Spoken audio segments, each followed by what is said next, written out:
Hey everybody, thanks for tuning in, and I wanted to do another video because I was plugging in my phone to charge in the last video and it kind of cut it out. So basically I said I was going to talk about the Matrix and astrology and where are my opinions on it and how does it fit in. And I kind of am glad that the video didn't work out because I wanted to set up a little bit of basis of what the Matrix is before I can tell you how to control it, how to use it, how to alter it, and things like that. So, which is really easy. You just have to have the knowledge of how to do it. So, basically, I want to go into the checkerboard matrix. So, this is complicated, but if you know your Emerald Tablets of Thoth, Bible, Quran, Torah, all that type of stuff, you can get an idea. So, the Earth has a shield around it, okay? And we call this shield the matrix because there's like a shield and then there's a shield inside of the shield. And when all these floods come, you always hear of the dove. And the dove is what's called a Mazda. And it is a pin portal site. When you type in Mary Magdalene Dove, Mary Magdalene Mazda, Mary Magdalene Copper, you will find this dove pin portal site. And it's a pin that they put in to lock the shield. They can move the shield around the earth to change the tilting of the earth. When they changed it, it's what brought the water. Before there was this grid that we were in.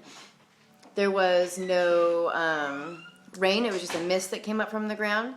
So that's one thing. And then another thing is there's the matrix and then astrology. So astrology is kind of like there's Tori Amos's song called Big Wheel. And so the wheel goes around and people come in at different times. And though you may be born the same day, you have a different biorhythm because your biorhythm was like down when the next person in front of you was up, and then vice versa going the other way. And you have to refer to the Essene Gospels where it says, "Thinkest thou but one way to know the firmament?"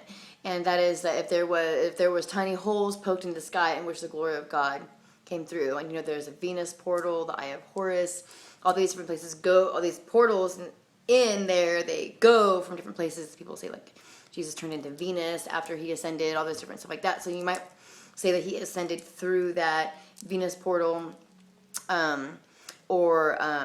I mean, I don't personally believe that story, but I'm just saying as an idea to give you how people are, you know, kind of decoding this information. And there's the dove. And so the dove is always represented with this by the Holy Spirit because you must have a body flame activation to do this.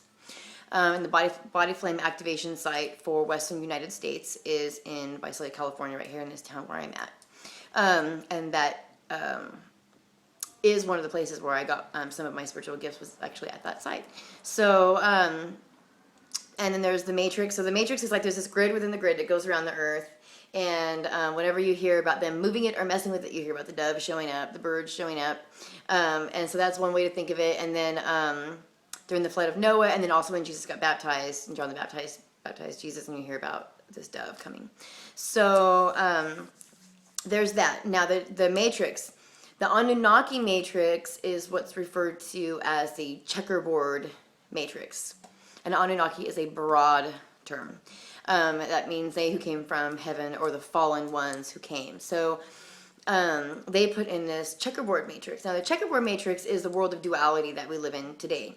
So you've got white and black. And I can give you, like we live in a world of duality that sends us it's like a ping pong game like of life that sends us. Instead of being able to go straight up the middle, we go ping-ponging back and forth through this tree of life. So it's kind of it's hard to explain, but if you read the Emerald Tablets of Thoth, that goes into the checkers, the dark squares and the light squares. And if you look at my video where it has the Ark of the Covenant displayed in links, LinkedIn links, when it's in there, it shows you one foot is on the dark checkerboard, the Akasha footstool, and then one is actually not on it. So, it says that you need to move in diagonals, and that is why when you hear people say out their peripheral vision, they see something like, oh, I saw it out of my peripheral vision. I like Cat Williams. This nigga got a peripheral. But you see it out of your peripheral vision because you're seeing in between those checkerboard matrix. So you hear like shape-shifting reptilians or like angels or angles, get it? Angles of light that come down. And like, so you'll hear about like moving through in diagonals. How do you get away from a crocodile? You zigzag. So they're hiding within these tiles of light and darkness, so you don't see them. You don't see their true form. They can walk around with that around us, and because this veil has been put over our eyes, we really can't see it. Unless you're attuned and you know how to do that. Brought they forth into the realms of men only by blood could they be brought forth and manifest into the earth, and also only by magic could they be revealed serpent-headed, although appearing as men when walking amongst men. So you have to remember that these Anunnaki, these particular serpent beings, reptilian serpent beings, these particular ones walked amongst us where the blood was offered and where the rites were spoken. That is like every church. And every coliseum, every baseball diamond, every bowl, every dome you've got, everywhere it has these rites spoken, so that these people, these entities can come in and out of there without you knowing that they're there. And they look like normal people.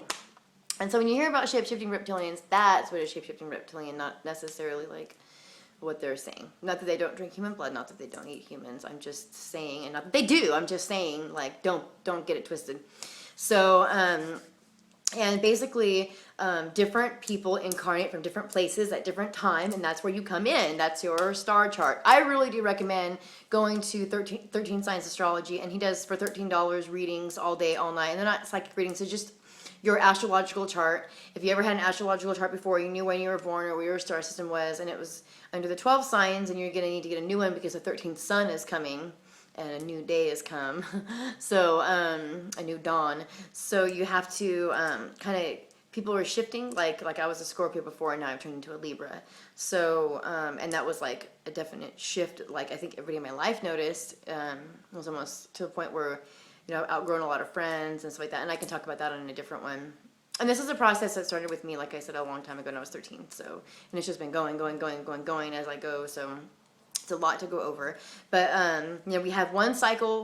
Man has but one life to live, but it is a cycle of lives. And is it supposed to be that way? Yes. Was it intended to be that way? No. But here we are. You know, all seals have been broken except the seventh seal. So this has been happening over a long time. We are right on the edge of glory. So I wanted to say that about the matrix, the checkerboard matrix. I don't think I have anything else I need to explain about the checkerboard matrix. Basically, we're having us running at a wavelength that's like this. If you've been studying, you know that like this. And then the high love frequency goes like this, really high. So let's say you're in fear and you're vibrating this low or anger or whatever, and everybody bounces around ping pongs like that. So let's say you're in this state of like fear, or this used to happen with my business all the time because I'm a seamstress. So I would look at some fabric that maybe I bought like a whole ream of fabric, and I was like, you know, I haven't made anything out of this for a while. And then it would be like, boom, it would sell. Or boom, it would be gone. And I would think, how did that happen? And it would be to the point where I like put something on. Like, this has been in my shop for like a year. It's mine now. I'm taking it. And like, I put it on, I'd be like, yes, I have one of these. Like, I never like afford my own clothes. So I'm like, yes, I put them on. I'm like, yes, I got these. And then, dink, it sells. And I'm like, ah.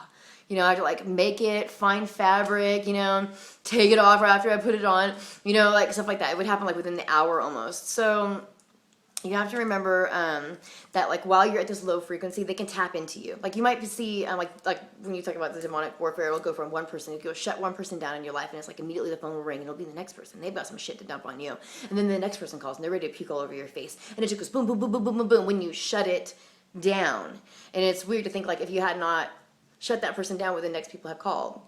And you have to think that your low frequency is tapping into the matrix and you're actually altering reality. And that is the same reason why you'll find all the 9/11 stuff and, you know, like the royal wedding and things like that in a lot of children's cartoons and movies. And you'll see a lot of this type of allegory and like the Cookie Monster destroying monsters on the loose, the Twin Towers.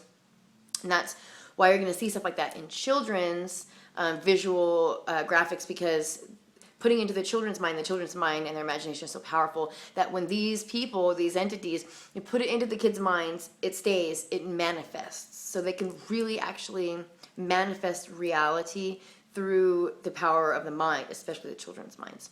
So, and it's the same thing. So when you can switch your frequency to that high frequency, that love vibration, and you will only get there through compassion. like wanting to help the people that you hate. That is the only way that you will get there.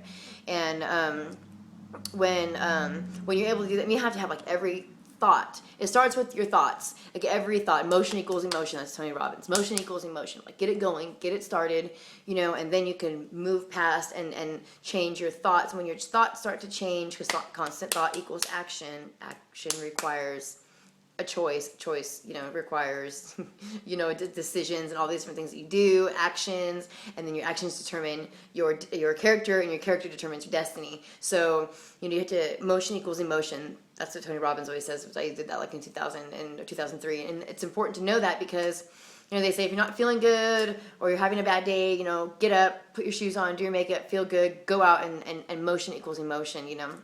And it's that same thing, is when you stop thinking negatively, and you'll find out that the people that you used to look up to sometimes, or the people that used to think that were like really spiritual, or the people that you used to think that were like gurus or like whatever, you're just like, okay, like you feel like it's every once in a while you need to be like, you need to wake up, like someone who I used to really look up to was like, well, I was excited I was going to be doing business with China, and I was like, I'm really excited because it's a step for me, and it's also helping other business in America and then people in China. And to me, it didn't matter like, oh, this person's, I think it's like a business manager, and she said, well, I'm not giving any more money to China. I'm not okay with doing any more business with China. I'm not giving any more. We shouldn't be giving any more money to China. I'm thinking, damn, after all the money China done lent us, we're not going to do business as like a good faith. What kind of shit is that? And then like those are just people there. I know people who were from there and who lived in, their parents ran the sweatshops, and like the girls would just get thrown out. They wouldn't have places to live, so these women would take the girls in, and they would live there until they married out of these sweatshops. It's not even like what they make it out to be. But and I wasn't going to be using a sweatshop, so it was just kind of like, well, we're here all on Earth, why would I not do business with them? And it's helping 2 businesses here in the United States and 1 business there. Those aren't just people over there sewing, just like me, trying to make a living. I'm not having the Chinese government make things for me or something. So you have to have like your blinders pulled off for the racism and the separation of humanity, and it's a problem. So I say I got fired for saying nigga, and the problem really was at that point in my life that I did not realize how bad racism was. I mean, when I got fired, I was like, are you kidding me? Like, I live in California. Like, I think if you say that out loud, like, someone might just beat you up. Like, I really was like, I didn't think that, like, if you were just to say that and, like, mean it like that, like, someone might just come out of nowhere and beat you up. Like, in California, you just don't know anybody's around. And I live in a predominantly white town, or Mexican town, but, other than that, white. And so it's just, one of those things. But anyways, you have to get past all that stuff like color and where are you from or who are you that and this and that. Like, you're going to find out that the things that used to make people important before are not the things that make them important anymore. When they say like you're building up your treasures in heaven, know that heaven is coming and that those treasures are going to manifest. So if you've been doing like the other churches have, where like playing God, you're playing church, and I've seen the majority. I've been to almost every church in town. I've been doing this since I was forever. I've been like a watcher in this area for a long time. When everybody else was in high school, like doing whatever they did in high school, Tony was in junior high. Tony was doing Dare to Dream and all these different things where I was like learning how to be a preacher, learning how to be a pastor, learning how to disciple and be an evangelist. And I was like taking classes and stuff like that. And I was like a peer counselor. I mean, I used to go to church 6 days a week. So, so I have been around plenty of these people to know that, Cat Williams says, can't all be telling the truth now. Some of y'all been lying on Jesus. So that's all going to come to light. It has to. That's higher law. That is the only law that it will stand in these final days of the holy law. So, like I always said, like I hold myself to a different standard than other people do. Like, for instance, when all this stuff started happening and people were like, well, Tony's going crazy, they try to call like CPS on me, which my daughter is taller than me and like a little bit famous. And so when the CPS workers came, they like wanted her autograph, and they were like, wow, my daughter answered the door in like a giant, like a long, crazy anime wig and stuff like that. So you have to, I was going with that, it's so funny, it's such a funny story, but, you know, I forget where I'm going with that because I started laughing. I'm thinking about my daughter's outfit and it's just too funny. But, oh, when I first started getting into this and they were like, oh, Tony's going crazy, and they tried to like do all this different stuff to me for, you know, say that I'm like crazy. These are people from my church and different people like that. And like, well, I'm like emotionally abusing, you know, my daughter because like we're looking into this stuff. Or, I mean, it's kind of strange with these churches, like, the second you're not controllable through the Bible, like, you're done. You're not allowed anymore. If we cannot control you and steer you with this book, then you are not welcome. And that is where I think these churches in town are going to have a problem with me. Because I know this book, I know many versions of it. I mean, Amplified Bible, please. I've got like 10 Bibles laid out, and I'm like comparing them. All I do is just study these books and these ancient scriptures, and all of them. And so they're going to have a big problem going in a battle of scriptures with me, for sure. But I've been seeing this, I've been seeing it my whole life. You know, I've been seeing it since high school when I was like the goth chick or like the hippie chick or the punk rock cheerleader with like hot pink hair and blue Doc Martens. You know, like, they would think that I was a Satan worshiper or I was a witch, or like they would think things about me. They don't know that I've been a Christian since I was 13, and I would, you know, job as a Christian isn't to go out. It's kind of like you're an undercover person. You know what I mean? You're kind of like undercover. When I was raised as a Christian, it was let people ask you what's different about you. Don't go out and tell everybody else what's different about you. What makes you wonderful. You know, like, when I was taught up until, you know, and I followed this up until I was 33, like, let other people find out what's different about you. Let other people say, what's different about that person or this person? You know, what makes them like this, or, you know, like, whatever. That's how I was taught. And, you know, can you talk the talk, can you walk the walk? And everybody had those shirts back in the 90s and stuff like that. Was, you know, that was what I was taught. And nowadays, it's like a totally different thing. Like, these churches are, I mean, it's just all about what you wear, what you look like. And I'm not saying I didn't get wrapped up in that too.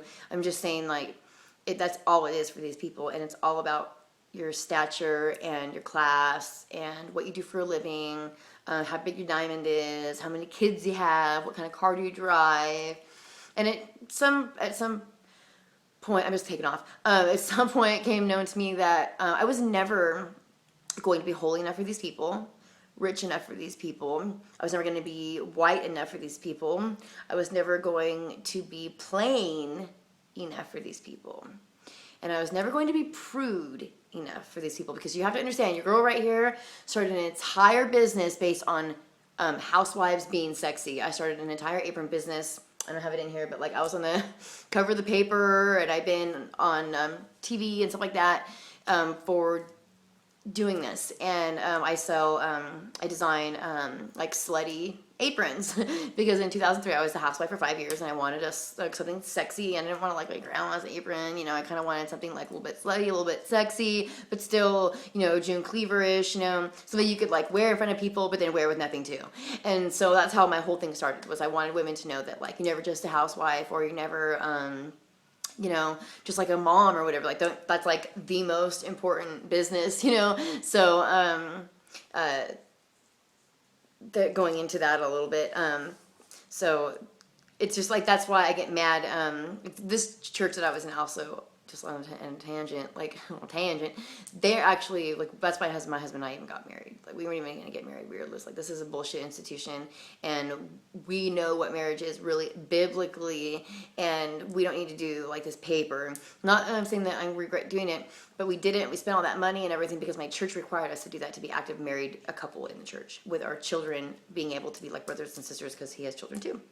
And so we had to go through all these motions, spend all this money, do all this stuff, being drugged through like a bunch of church drama that had nothing to do with us. And then for this church to basically be like, well, if you're asking questions, we already met in private about you and decided that if you're not liking us doing hunting Easter eggs, then you need to find another church to go to.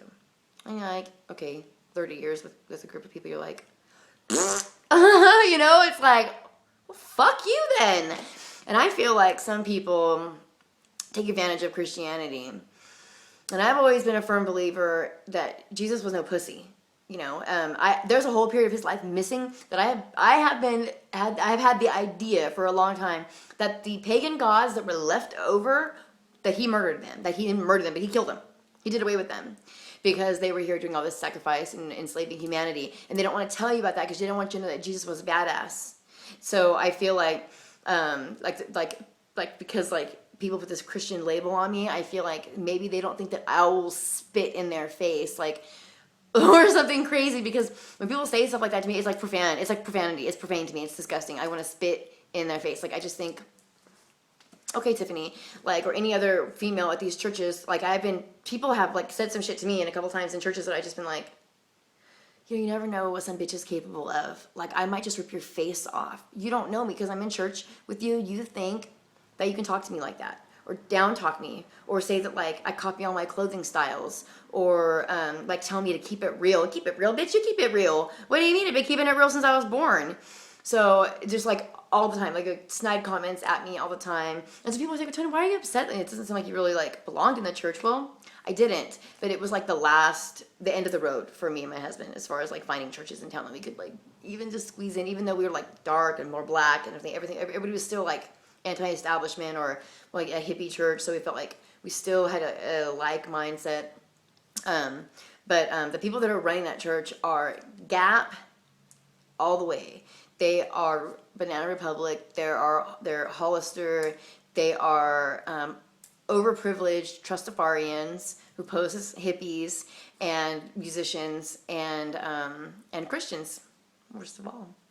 But and one of the things I've never been able to talk about is astrology. You can never talk about astrology with Christians. I mean, you're like a devil. But how is it that I can meet a Scorpio and know they're a Scorpio? Like, immediately, I know them. If I meet someone and I'm like super getting along with them and connecting, I know they're a Cancer.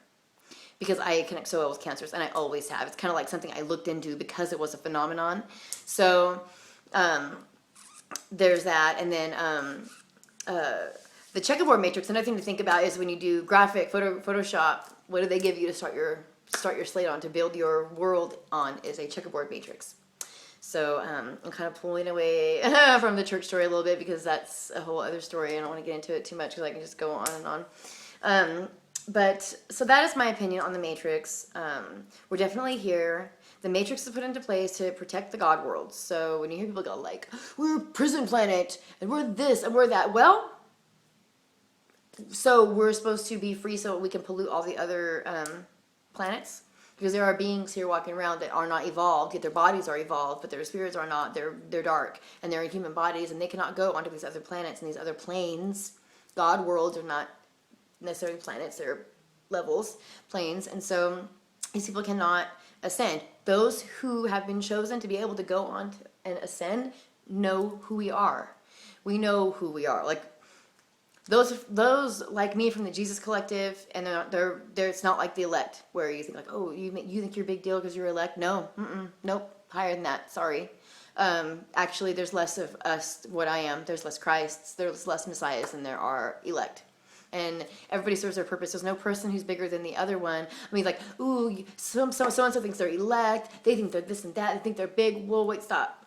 If you're like saying you're an average person and you're mad at somebody else because they're saying that they're elect or they're like a starseed or they're, an indigo or something like that, then that means that person has already come to the conclusion and come to the realization they are a servant here on this planet to the very people who talk shit like that to us. So when you're saying like, oh, they think they're this or like that, and they're actually saying that they're here to serve you, they're putting you up on that pedestal, not themselves.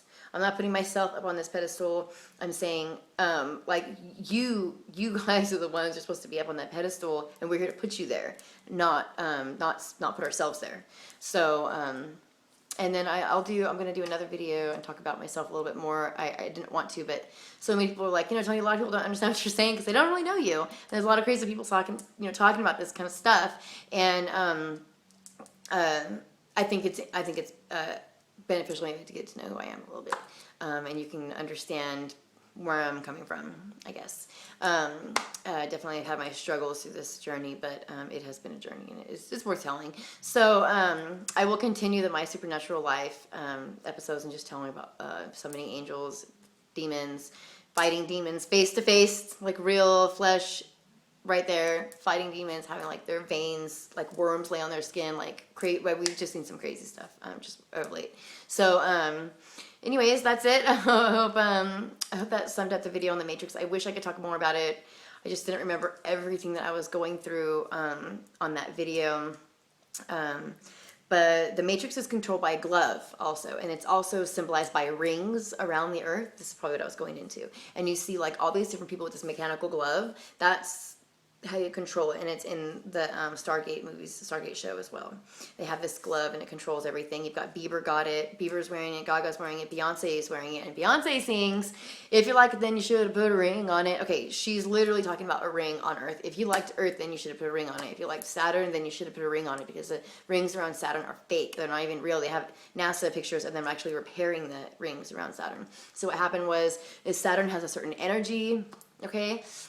This portal has a certain energy, and what they did was amplified it, locked it in, and just shoved it on us. So we're just like constantly in a state of like kundalini like flux all the time, and we're not able to grasp one side or the other at the same time. We're kind of always bouncing around like this ping pong.